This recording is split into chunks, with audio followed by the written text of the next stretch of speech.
Hello, children. Let's go on another exciting journey of discovering India with Gayatri ma'am. After exploring Maharashtra, Ruby and Rosa were excited to visit the next state. Tanish told Ruby to make a wild guess out of all the northern states of India. Well, it could be anyone, Tanish. There are so many. But if given a choice, I would love to visit the place also described as the paradise on earth. Did you get my clue? Asked Ruby. Of course, I know what you're talking about. It's a state that happens to be the crown of India. And that definitely is our next destination. Children, could you guess which state are we talking about? Absolutely correct. It's Jammu and Kashmir. And it isn't a state, it's a union territory that lies to the north of India.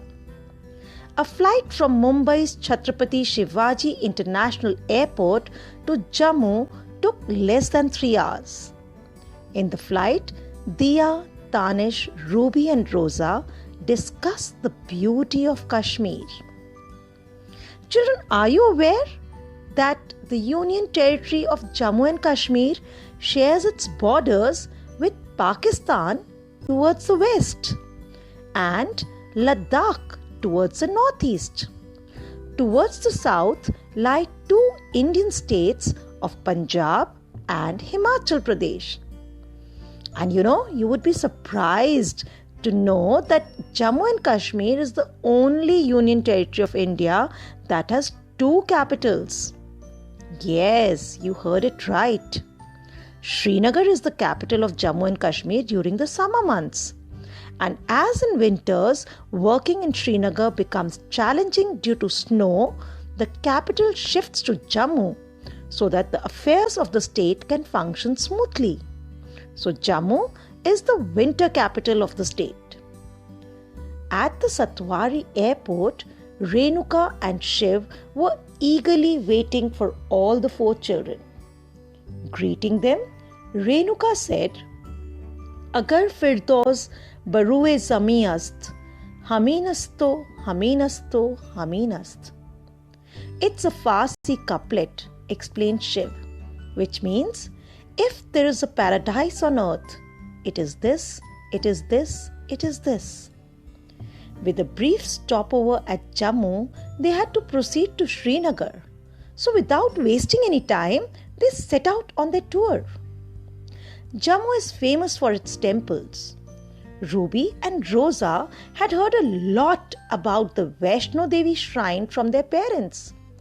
They could relate to the Jai Mata Di greetings exchanged between people as they walked past the lanes of Jammu.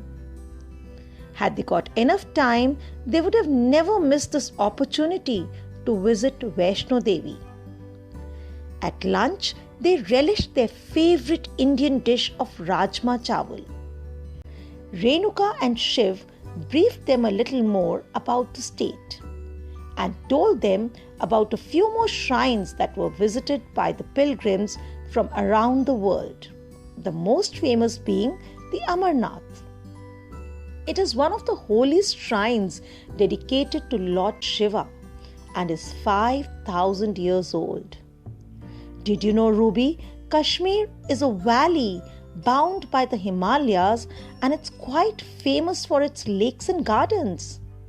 Many rivers, namely the Jhelum, Chenab, Satluj, Ravi and Indus arising from the Himalayas flow through the state, informed Shiv. Yes, there are around 1,230 water bodies in Jammu and Kashmir. Now, isn't that a big number? Said Renuka. En route to Srinagar, they all were awestruck by the beauty of the place. The tall chinar trees, rustling sound of water from the springs, the mighty Himalayas in the backdrop. It seemed as if someone had painted a beautiful scenery before them. There was so much to explore. A short break for the famous kahwa, a hot beverage popular with the Kashmiris, energized them as they proceeded towards Srinagar. It had been a long, tiring day. After a sumptuous meal of dum aloo, rogan josh and keema curry, Shiv briefed them about his plans.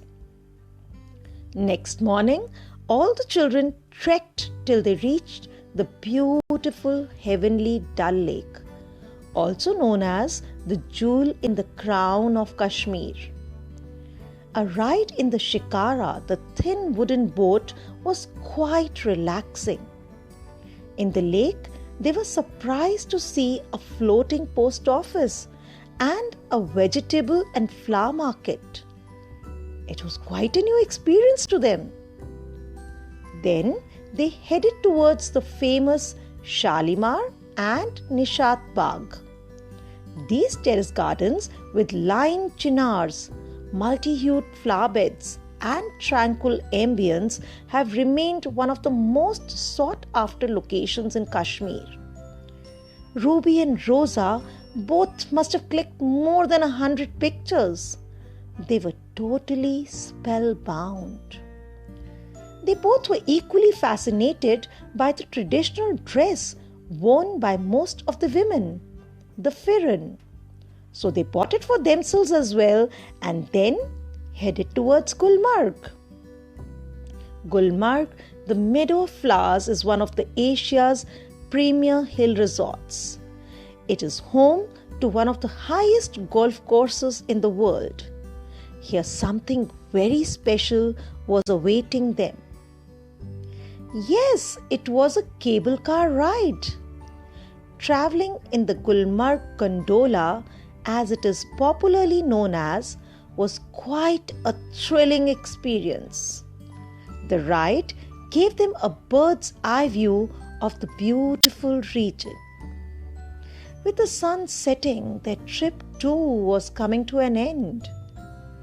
Back at Srinagar, they visited the Art and Craft Emporium to pick up an authentic Pashmina shawl for their mother and also a pack of saffron that she often used while preparing Indian delicacies.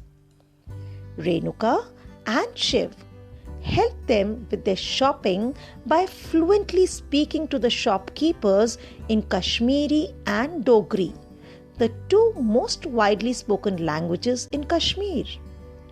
It was time to bid goodbye to this beautiful place.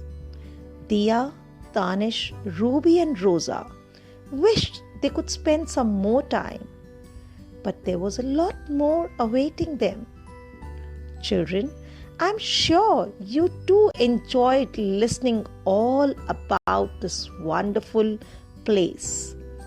Do explore a little more and try to know about your country.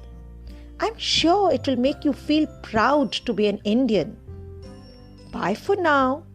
We shall meet soon in our quest to discover India.